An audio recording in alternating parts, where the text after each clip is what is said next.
In the name of the Father, Son, Holy Spirit. Amen. Holy Spirit, come. Holy Spirit, come. Holy Spirit, come. Let's start with a litany of humility.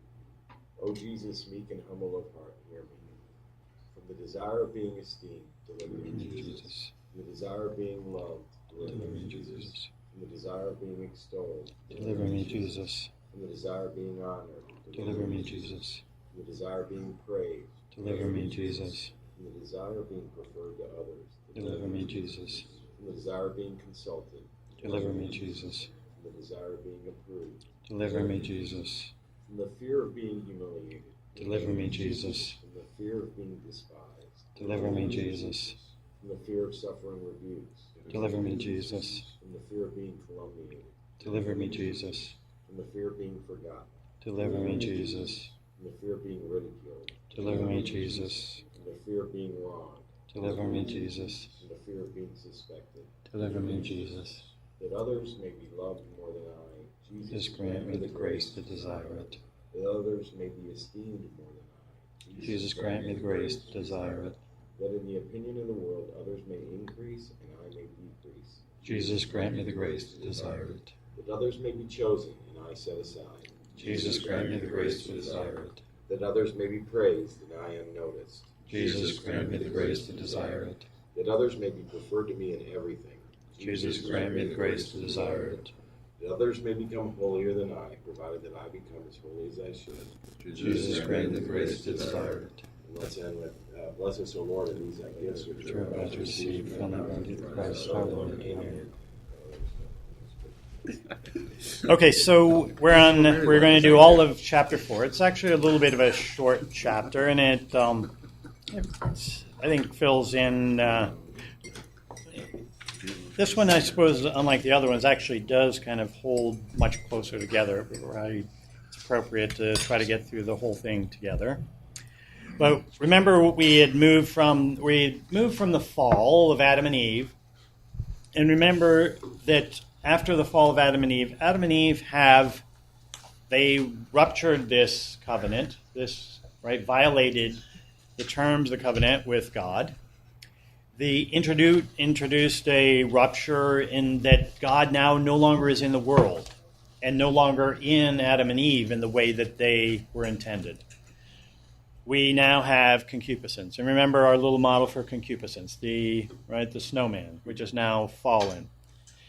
Before it was a natural reality for our affects to respond to our reason, right? To subordinate to our reason. And this is something that we have to be very careful about. It falls what our initial discussion was about, is because our affects are good, that but they're not always trustworthy. And Satan is going to take us in one extreme or the other. If he's either going to say, no, you either have to say they're good and you always go with them, or they're not trustworthy so they're bad and you have to reject them. So it's either he wants to move us in the direction of hedonism, or stoicism, or becoming Vulcans. We have to realize that they are good, but in the state that we're in, they're not always reliable. It's a task to train them. It's not the same as training your dog. There's a similarity, though. The dog's training, a dog, an animal generally will follow their affects, right? Their instincts. If you try to change them from that, you have to habituate them to something consistent. If you make an exception for them, their habits they don't know exceptions. Right? They don't know exceptions at all. So you can say, well, just this one time. Well, no, then you've ruined the training, because the dog now is going to assume, okay, that he's not going to understand exceptions. They're not rational. We do know exceptions. We can know exceptions, but our affects, they're made to subordinate themselves to reason. There is no reason in a dog.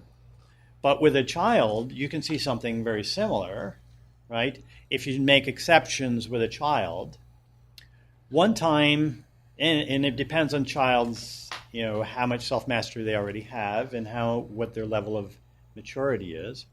But if you make an exception with them, you can put the average child back, right? They can then the next time, well, we could do it then, why can't we do it now, right? You can, if they're going against what is not good for them, they lose self-mastery. And the same thing happens to us. So we always have to subordinate, we always have to train our affects. We can never let our affects have the say. We have to choose and they have to follow. We can't consent to the way that they're moving us when the affects are moving us to something that's not an authentic good. This is critical. And we have to realize that how much more work it seems to be to gain self-mastery. Losing it seems to happen quickly. Gaining it happens when we have it, we have to guard that, right? What we're doing is we're guarding our freedom. Right? We're all soldiers, right? We're all soldiers. Soldiers are made to guard freedom. We have to guard the freedoms that we have, protecting our self-mastery. The loss of this comes into play because of the fall. But I just want to reiterate again, because talking about the fact that we have to train our affects, and that you can get Satan is going to influence you whether I say it or not, whether I caveat it or not, to say, okay, they're all bad. Oh no, they're all good. No, they're all bad. We are going to be pulled in both extremes. Even if we say the other, we are going to, at a subtle level, he's going to try to get us to move in one direction or the other. Which is very much in line with what we had recently talked about, right? About the theology of the body debate and which way each side tends to go. And actually in the debate, both sides tend to go in the opposite extremes, and that's oftentimes what happens when you get into a debate. So immediately, this ruptured relationship, there's a promise, right? We had said a promise of a restoration. The promise of restoration was the proto-evangelion, the first gospel in Genesis 3:15, where the seed of the woman would crush the head of the serpent. After this, we see now that Adam knows his wife and bears Cain, and then Abel. Right? And then there is this, almost immediately we see after that, the first thing that's shown to us is that they both offer sacrifice.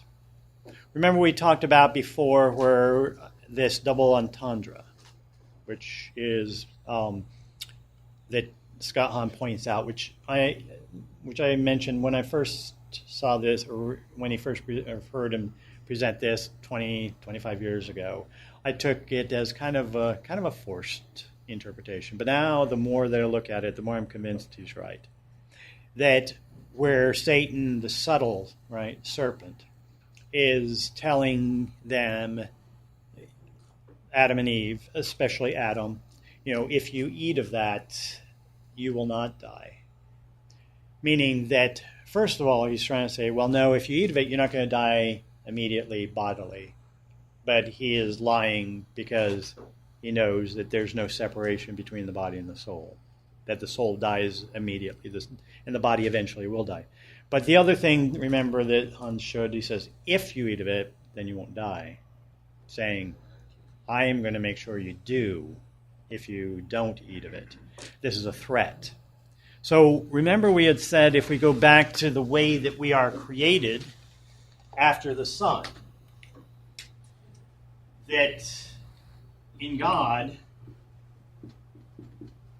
the Son eternally empties himself in humility, thanksgiving. This is eternal thanksgiving, and the fruit of that is love. And in the created order, Adam and Eve are created after the pattern of the Son, as the angels were. Remember we had said that the first fall of the angels, a third of them said non serviam. They received themselves, but they refused to return themselves. whether they convinced themselves or not that this was loss, right? To return, empty yourself completely back to God after the pattern of the Son was loss.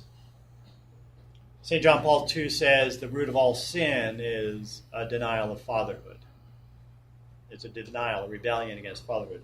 In other words, Adam and Eve wanted to be the father. I'm sorry, Satan did. Adam and Eve wanted to be the origin of all things. They wanted to be God like the Father, not God like the Son, to receive themselves and to return themselves. So Satan in the third say to return yourself is to lose yourself, when in reality to return yourself, to give yourself completely back to God and to others, is to fulfill yourself, to find who you are. Adam and Eve, it seems, Adam especially, was given this, in Scott Hahn's interpretation, was given this choice. Are you going to return yourself completely? No. If you do, you will die. He's trying to tell him, if you do that, you will die. You will lose. And so, at the very beginning, even with Adam and Eve, he is trying to show that love, sacrifice is loss. Right? So we have... You'll die to yourself, and he's telling them, you don't want to die to yourself. He's threatening them with bodily death if they return themselves. So this act of total self-giving, he's trying to show, is loss. You will lose. You will lose. And they know that death is something they don't want. God has already told them that they would die if they eat of the tree of the knowledge of good and evil. And Satan is telling them, if you don't, you will. Right? It's kind of a, So it's a double. Yeah. Yeah, it's you do this, you're going to die. You do this, you're going to die. Right. Well, it's a double. Like either I trust Satan or I trust God. Yeah. It's basically that's what it comes down to, because God said that you're gonna die if you eat the tree, and Satan says no, you're not gonna die, and if you don't eat on the tree, you're gonna die. I'm gonna kill it. Yes. Make sure. And in a way, he's right, because if you don't eat on the tree, there's a death. Yes. There's still something that's happening. Yes. And so the human instinct of preservation, right, takes over. It does. I mean, in Jesus, St. John Paul II, and I like not to, to follow him, not using the term instinct, because instincts with animals aren't made for, their affects, their appetites are not made for reason. Ours are. Right. So ours are more inclinations than instincts. And that's kind of the distinction he makes. But you're right. Even Jesus in the garden, right, remove this cup, right? It was reason, right? Jesus didn't have concupiscence, but his struggle was a reasonable struggle. It was not unreasonable of the fear that arises when your life is going to be taken. But Are you talking about Adam or Jesus? Jesus in the Garden of Eden. And so Adam and Eve didn't have the concupiscence struggle either, right? They don't yet have, their concupiscence hasn't entered into the world.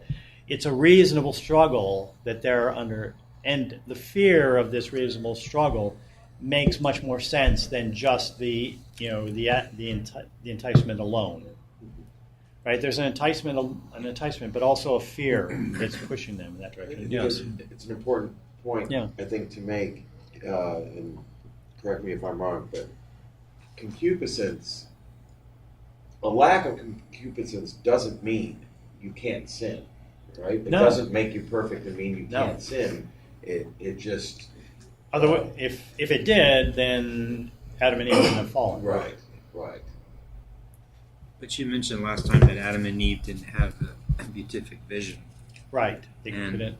But Jesus, I mean, obviously it's beyond beatific vision. He is the beatific vision. What is a beatific vision? The beatific vision is it's basically what St. Paul talks about, Chalon talks about, when we will see God face to face. So the angels did not have the beatific vision before their choice. Those who said yes received the beatific vision immediately. Those who didn't, right, forever will not have the beatific vision. Adam and Eve didn't have the beatific vision. there's a debate, a theological debate about whether or not Jesus had the beatific vision or not. But St. John or Venerable, I guess it was Pius XII, does declare that he did. He had the beatific vision from his conception and always had it in Humani Generis, an encyclical, which is fairly. And St. Thomas Aquinas, of course, says that he always did. And theologically, it makes absolutely no sense that he wouldn't have had the beatific vision. But yes, he did. So the Catechism doesn't clarify it, though. It doesn't use those terms. So what we'd say is that he didn't have concupiscence. Did have, in the beatific vision, if you do have the beatific vision, in a sense, it doesn't, you can't mistake. What the beatific vision does is that you can't mistake the goods of the created order for God himself. And so in that sense, there's no possibility for sin with someone that does have the beatific. You're going to know the truth and the goods, and you're not going to. There can be no possibility of a false choice. But it still but with or without the beatific vision, it still means that he did take upon himself the capacity to die, that fallen aspect of our human nature.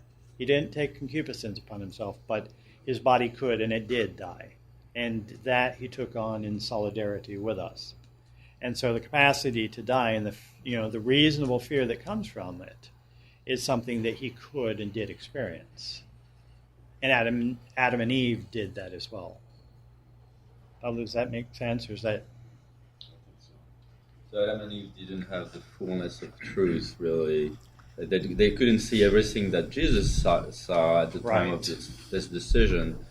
That they still have the capacity to love and trust. And that's where I think it sounds like that's where the breaking point is.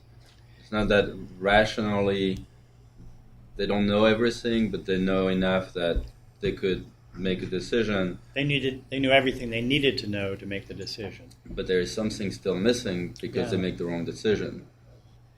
Well, but we have to be careful of. That's the mystery of iniquity, the mystery of sin.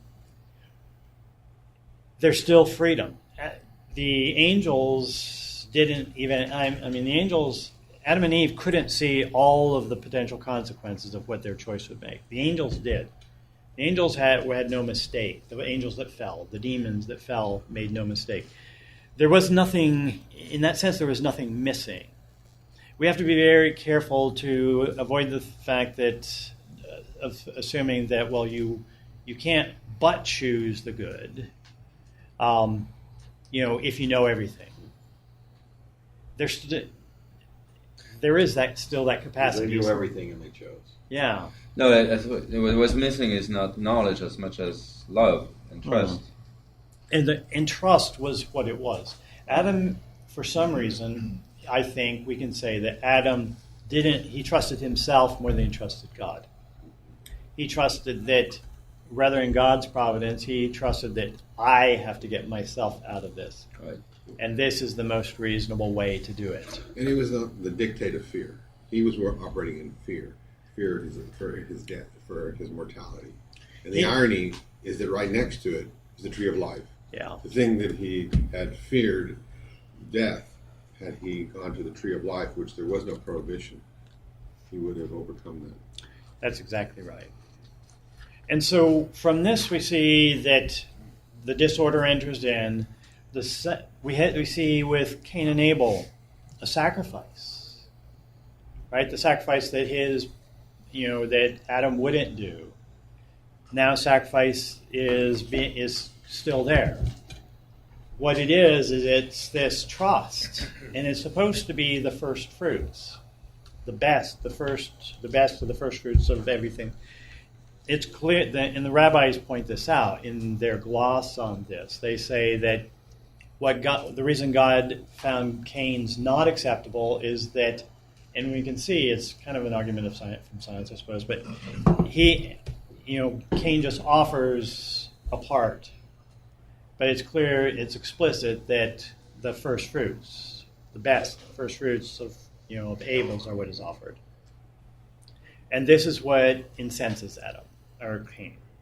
They said, well, Cain gave him, well, I can spare this. Well, that I would throw this away anyway, but I'll give this, to God. He gave him the liver and the gizzards. Right. Instead Well, actually, of the breast, right? Well, the liver actually was a choice part, but but yeah, and Cain's was of the fruit of the field, and Abel's was of the the tender flock, right? Is that backwards? In any case, the point is that Cain would now, and God already warned him. He warned him. He said, you're going to have to master this sinfulness that that's lurking at the door. But his refusal Cain's refusal to follow, he was chip off the old block. He was following Adam's, where Abel was actually following what Adam should have done. And so Satan makes sure that Abel experiences loss for that sacrifice. Right? And so in this way, Abel is a type of Christ. Right? Abel is a type of Christ. The one who will sacrifice and lose. Abel didn't necessarily know he was going to lose his life from it. But that's the fruit when we give ourselves back to God. And Satan is the one who's working right behind the scenes with Cain to make sure that happens. And so this disorder because of the disorder interiorly, we have the interpersonal disorder that's introduced from the very beginning. And we can see, if you look at the lineages, that's boring to us, but that's very exciting It's very exciting. This is the most exciting part. These, the begats. And if we know who the people are, if we know who the lineages are, then it makes all the difference. We see that those that come from Cain are going to be those that are the Canaanites. They will be those that. Well, let's put that aside for a second. This will be more, the Canaanites are distinct from the Canaanites. The Canaanites will come actually from Ham. Let's kind of jump forward to that. We see, it's not as explicit to us in the text but if we have recourse, what the church suggests that we should, to the interpretations of the the rabbis on these, the Jewish traditions, The Talmud or something. The Talmud and later interpretations, the Mishnah. These help us to, and they're also glosses that seem to be very early glosses that are called the Targumim. I think did we mention those before? Mm-hmm. The Targumim, or the Targum, they are basically translations from Hebrew into Aramaic. Aramaic was the language at the time of Jesus. Right? And they weren't just translations, they also had glosses or interpretations that helped the reader to be able to understand what the interpretation was of these particular passages. It was kind of like a living Bible, if you will, which isn't really recommended because you get in the interpretation of really those, usually a Protestant mindset of what the Bible really should say. In any case, we now have this understanding of disorder, that one of the Lamech, who is one of Cain's sons, who is this mighty man in the face of God, right? It almost is this opposition to God. He is the one, who is a son of Cain. who says that, if Cain was, avenged sevenfold, then Lamech 77-fold. I'm going to take my own vengeance on anybody who would do anything against me. This introduced this idea that, you have the Canaanites, those that follow Cain and his descendants, and then those that follow Adam, who Adam is this restoration, right? This restoration has a restored relationship, really, with Adam and Eve, with the not with grace, not removing the effects of the fall, but this restoration with with Genesis 3:15, the proto-evangelion. Seth then is another child of Adam and Eve, and the Sethites become the covenant line. And this is really distinguished by the terminology that the sons of men and the sons of God.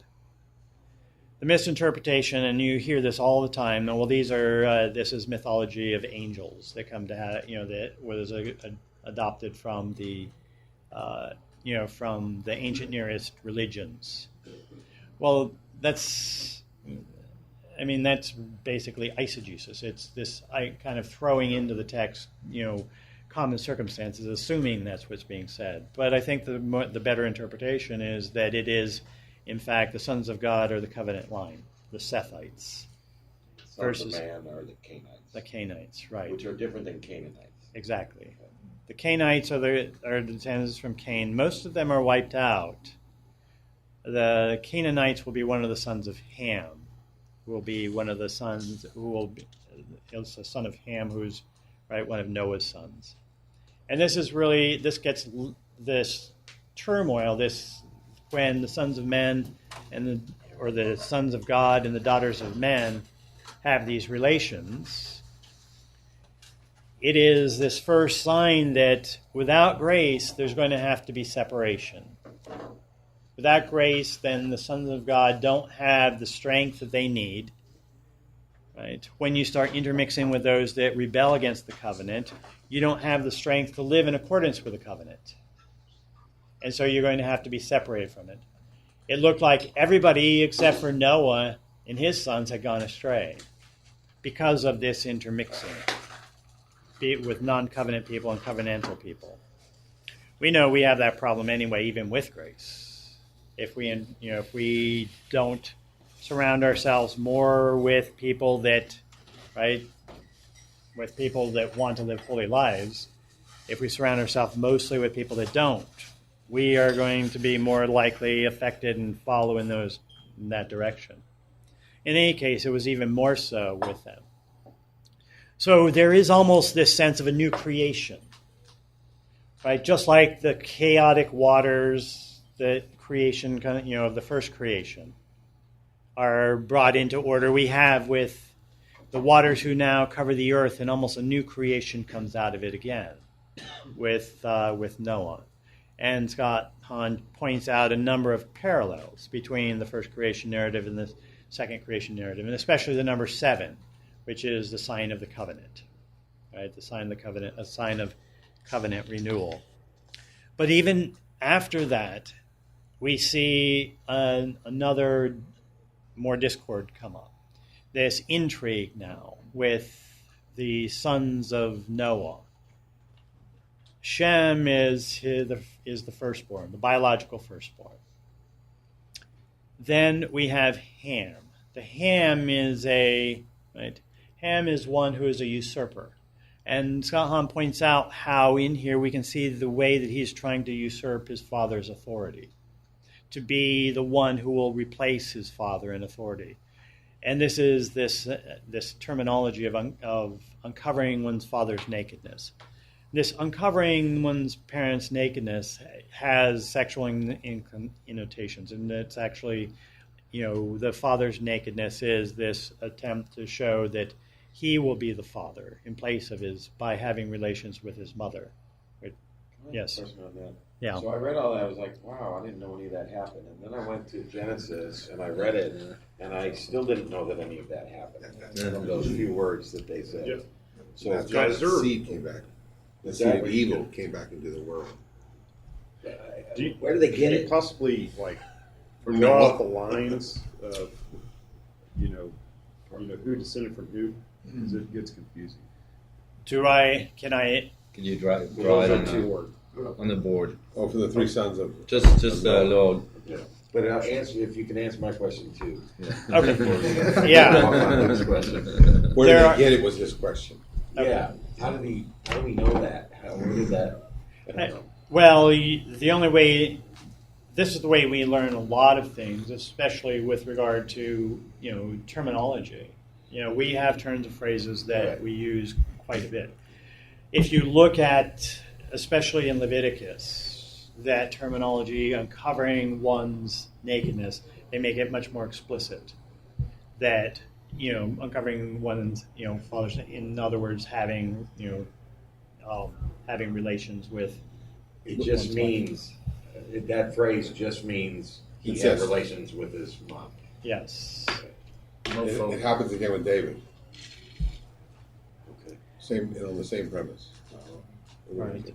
Yeah, if you look at some of the references that he gives you in there in Leviticus, look at those passages. Look up those passages, and you will see that it's much more clear there what that phrase actually means. Okay. So, and sometimes it's not necessarily even clear within Scripture itself. You have to go extra biblically to see what these, what these particular phrases, what colloquially they were intended to mean. So, what is it that you wanted to? You don't have to. I was just.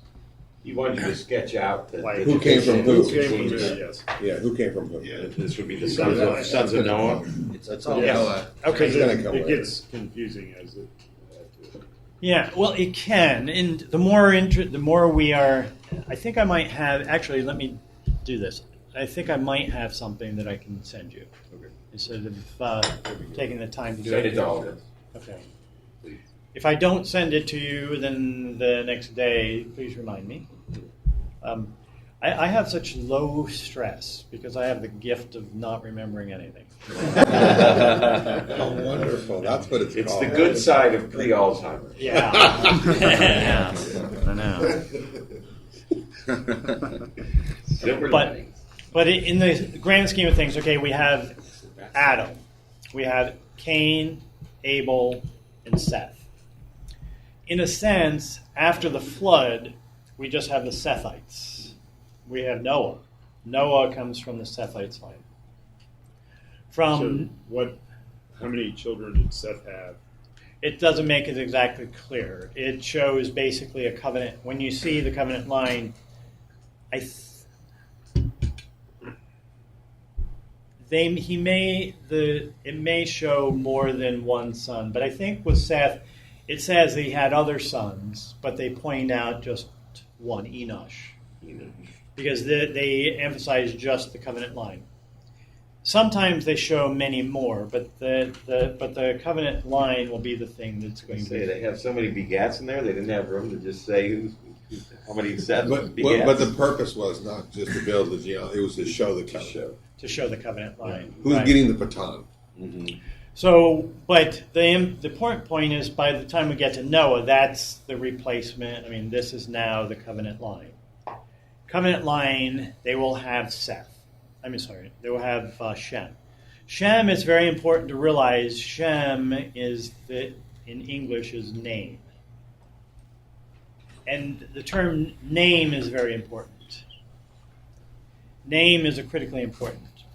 To have the Father's name is to have the covenant blessing. To have the Father's name is to be within the covenant. Whenever we read, that we call God by name, means that we're in covenant with Him. To be able to call Him by name means that we are in a covenant with Him. To have the Father's name is to have the Father's authority.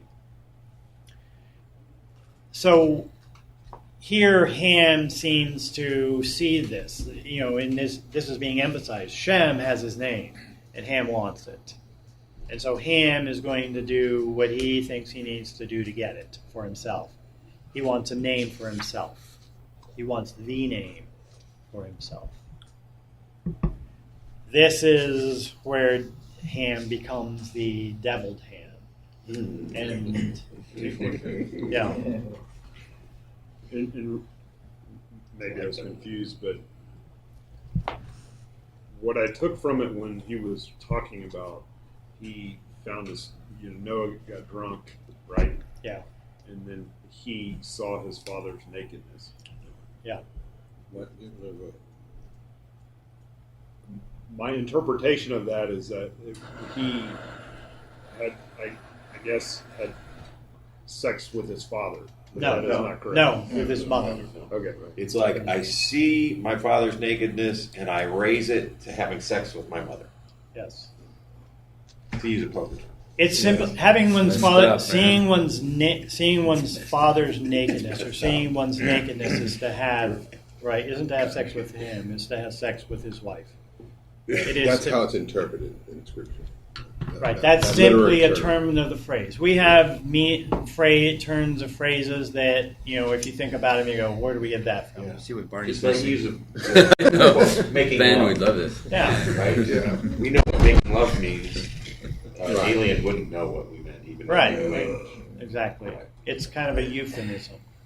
So we don't necessarily have to beat our heads against the wall to figure out, well, how do they get this turn of the phrase? We just have to know that that's what they use it for. Does that make sense? Mm-hmm.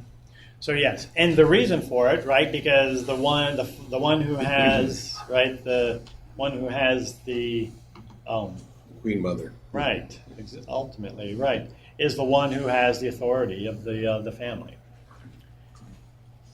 So this ends up being Cain. Ham is cursed. And it's interesting that it's especially Canaan now, one of Ham's sons, that is cursed. And we can see Canaan, the Canaanites are the ones that will inhabit what is Jerusalem. I mean, the area of Jerusalem. One of the sons of Canaan will be the father of the Jebusites. The Jebusites are the ones that are in Jerusalem proper. They're the ones that David eventually will expel. They're the ones so they belong to the Canaanite families. But everybody that comes from Ham and the Canaanites are all blood enemies of the covenant people, right? From the Amorites, the Midianites, the Egyptians. They're all part of it. These are all sons of Ham and especially Canaan. Cush, Right. Egypt, Exactly. Exactly. So, How about Japheth? Japheth, The other side. yeah. He is actually Good or bad? he's good. He's a good guy. He actually sides with he sides with Shem against Ham. So Ham is the only, and Ham's the bad karma, if you will, the bad covenant line are all coming from Ham and Ham's line. They are, in this sense, they are kicked out of the covenant people. And so they ultimately don't follow the covenant people. So they are left to their own concupiscent desires without the law to guide them. And so they go astray. And there needs to be separation. Ultimately, we will see that there are problems. There is a guy named Nimrod who arises. That's an interesting name, right? Nimrod. If you notice, we don't use that. We generally don't use that term in a nice way. It's a pejorative.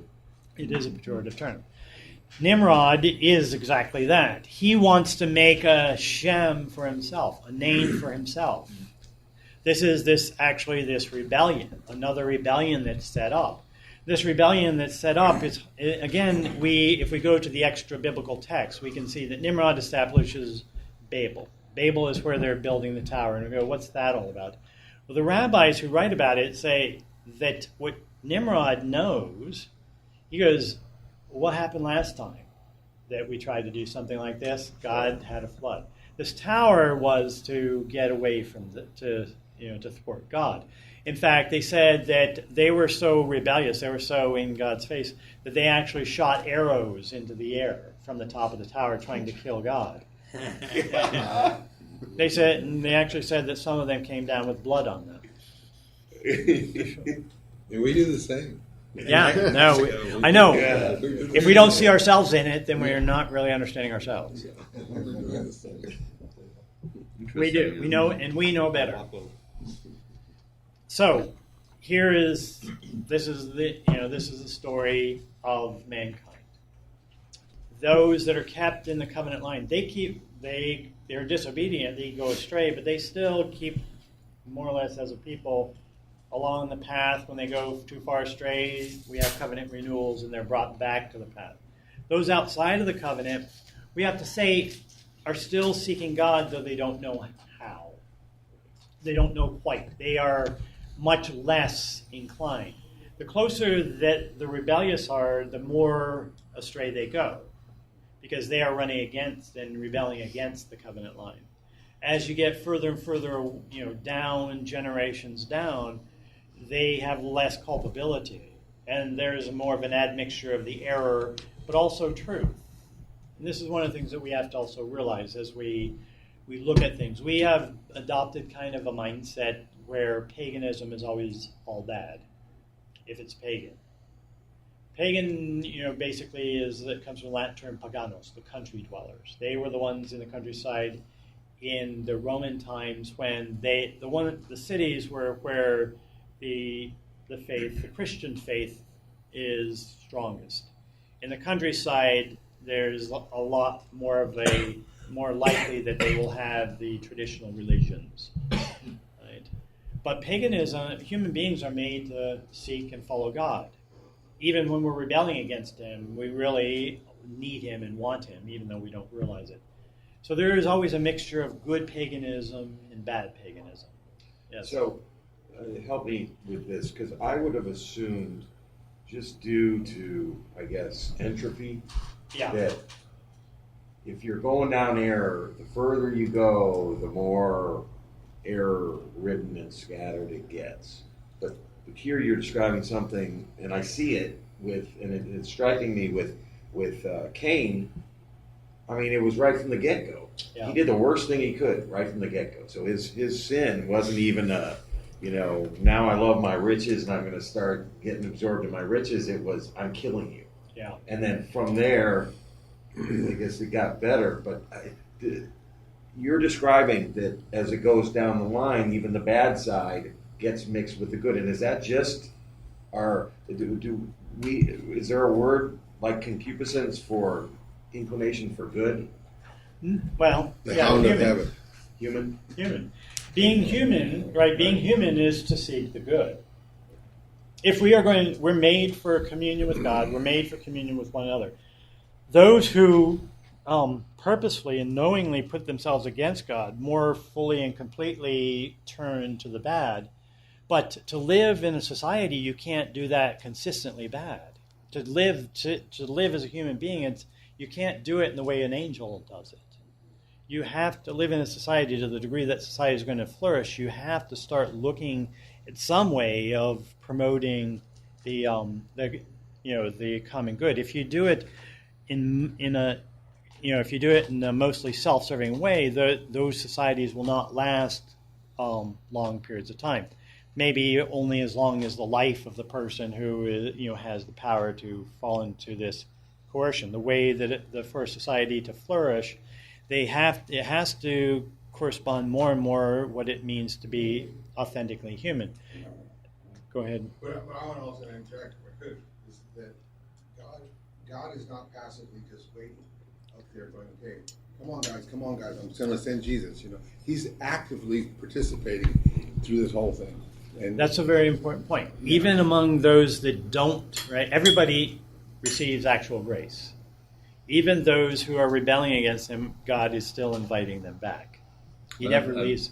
Go ahead. So the church covenant, which came later, that was where everybody has that choice to choose good or bad and follow His way. But before that, you're saying if you were a Sethite or you were of the right bloodline or the blessed bloodline, you were essentially had a better chance as opposed to the people that came from the Canaanites who were condemned. I mean, were you condemned for the get-go? Or No. did you still have a choice back then? No, there is, okay, so the covenant, there's one covenant, right? There's only one covenant. The covenant that you were referring to, the covenant with the fulfillment of the promise, right? And so the covenant we had begins with Adam and Eve even before the fall. There's already a family. Once you're a family, you're always a family. So the human family had this covenant, and everybody was made for this covenant line. But when Cain, was excommunicated, if you will, from living in accordance with this covenant, he was rebelling, and his people rebelled against him. They rebelled against the law, and they rejected the law as it was given to them through this covenant line. But the thing is that they had the covenant, and they had this understanding of what it was supposed to do in the order of knowledge, but they didn't have help in the order of will. They didn't have supernatural strength. That is what comes with the fulfillment of this covenant line in Jesus Christ. So remember, we said once you're a family, you're always a family. This family line never goes away. There are different stipulations, and more stringent stipulations as we continue along with it. But the covenant that happens with Adam and Eve is the same covenant that is finally fulfilled with Jesus Christ. And all of those covenants that we'll talk about here are covenant renewals of that same covenant line. Though there is a humanity, there's a knowledge of the law in a sense that's written into humanity. There is this sense that, and Paul talks about this in Romans chapter 8, he says that even though they didn't have the written law, the Gentiles who were outside of the covenant line, they could still see enough of the law in God's creation that they, seeing it, still rebelled against it, condemned themselves. So they still could see it enough, and they could still follow it. If you look at what happened with the Greeks and Romans, they didn't have the covenant law, but through reason alone, they saw enough of the truth of the world, especially aided with brilliant minds like Socrates and Plato and Aristotle, that they could live even without grace and without the explicit covenant. They could live in a sufficient harmony, and admittedly, especially with the Romans, it was quite ruthless harmony. That they could live for almost a millennium of not quite, but of relative peace, maybe a half a millennium. You see that today. I find is if you go to the simple man or simple family in the Muslim world, or if you go, I lived in China, same thing, the families, and you see those values that we share. And they come from a very different background. So if you eliminate the people who are actively fighting, yes, the Christian values, the people who are living in those Muslim villages, and they recognize we share a lot more than we're different. That's exactly right. We are all human. We all belong to the same human family, and we have to be very careful not to, because they don't have the fullness of truth, see them as their right. Christ died for all of them, right. And even though the specifics of the gospel values of how specifically these human values should be lived out with others, not a family or not part of your community, that is quite significantly different. But it does, and it takes Jesus Christ to make it clear to them why all human beings have to be understood in the way that you consider to treat your family and your local tribe or community. You do need more gospel values to see that this us versus them can't be oppositional, but ultimately the root of it is there already, because we all share the same humanity. That's why it's not to say what you did to the least, you did to me. But that's why St. Paul is able to convert the pagans, because they recognize, and that's what actually, not just beyond St. Paul, is that's what really drove the conversion of the world that in the first 3 centuries, is because they recognized that truth, the way the Christians lived was the most powerful way for those other people to see, like, well, that's how we want to live, and there's something there that they recognize, they're able to see that's what they're called to be. Yes. No, that's a very good point. Task. There's to reflect that. Yeah. It is. Here's a recommended reading, especially on this topic, is called Everlasting Man, G.K. Chesterton's Everlasting Man, who... this Everlasting Man, by the way, I think was one that C.S. Lewis found one of the most compelling for him, as far as his coming to Christianity. Influenced C.S. Lewis, yes. Everlasting Man by who? Was he started as an atheist or? Yeah, an atheist. G.K. Chesterton, right? Who was an atheist? C.S. Lewis started as an atheist. But I learned. I haven't read Chesterton, and I've always been encouraged to. But I learned that he's a wag. He's very funny, right? He is very funny. Yeah. He's very funny. He's got a lot of quips and a lot of. It's very smart, though. It's hard to read. I find. It's hard to read. I find. Yeah. Yeah. You have to understand philosophy, I think, a little bit. If you go on Netflix, look at the Father Brown series. It's based on Chesterton's short stories. right. God bless Ryan. It's kind of built around this Was Father Brown? Father Brown built around this priest in the 1950s in England or Wales, I guess, and he gets involved with murder mysteries, but his core principle is always seeking the truth, and that's Chesterton's message through that. Yeah. It's a delightful series. What is it? It's a film It's series? called Father Brown It's series. a TV series. TV It's on series? BBC, and you can find it on Netflix. Oh, sounds great. Yeah, there are two. There's an later one and then an earlier one. The earlier one was with Albert Finney. Yeah. The interesting thing about that is he was on location in France shooting one of the episodes, and this little kid he's wearing his cassock. He's not Christian at the time, or he's not Catholic at the time, and this little kid runs up to him and hugs him. He just talking to him a mile a minute in French, and he didn't understand French, and he grabbed his hand, he grabbed the priest or Albert Finney's hand, and he's walking with him and just talking, not like pouring himself out to the. And then they get into the town, and the kid hugs him one more time and waves to him and runs off, and Albert Finney goes, "What? What is this? A young kid runs up and hugs this stranger and treats him like his father." And this caused him to start looking more and more into Catholicism, and end up causing his conversion. Anyway, Well, we're out of time. Great conversation. Let's close in prayer. In the name of the Father, Son, Holy Spirit. Amen. Let's close with our Father, who Art art in in heaven. heaven, hallowed be thy name. Thy kingdom come, thy will be done, on earth as it is in heaven.